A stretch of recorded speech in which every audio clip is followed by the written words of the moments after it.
In the peaceful heart of Galilee, morning sunlight kissed the roofs of quiet homes.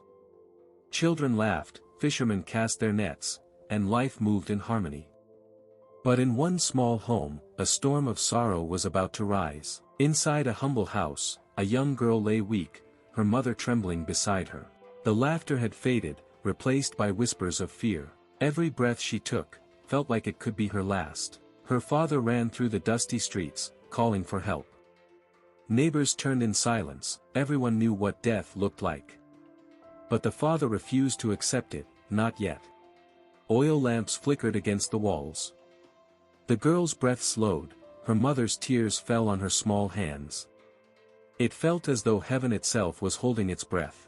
Then, a voice, "Jesus of Nazareth is near." The father froze. Hope pierced through his despair. Without a word, he ran, chasing the one light left in his world. Through the crowd, through the heat, he shouted, "Jesus! Help me!" The world blurred around him, but one man turned and listened. Jesus stopped. His eyes met the man's, calm, powerful, full of love. For a moment, time stood still, and faith was born. Falling to his knees, the father cried out, "My little girl is dying. Come, please." His voice cracked under the weight of sorrow. And Jesus simply said, "I will come." As Jesus touched the man's shoulder, peace washed over him. It wasn't just a promise, it was power.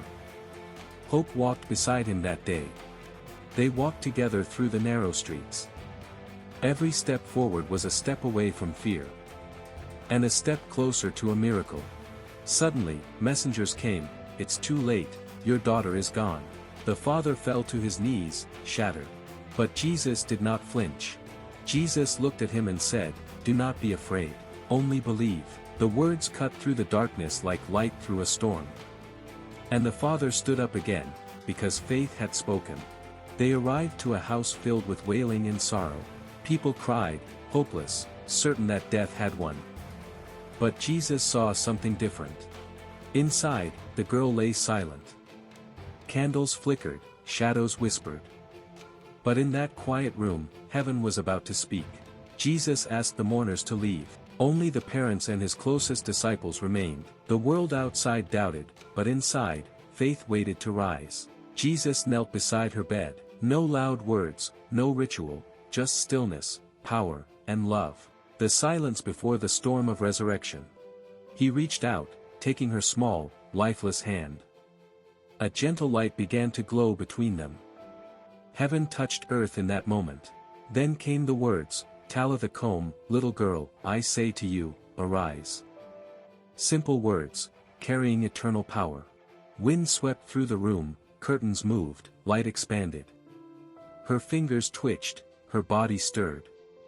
Death was leaving. The girl's eyes opened. Her mother gasped, the sound of disbelief turning into praise. Life had walked back into their home.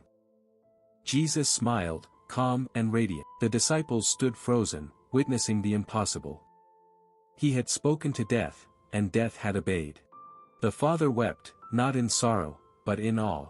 Every tear that fell was a hymn of thanksgiving. Faith had conquered fear.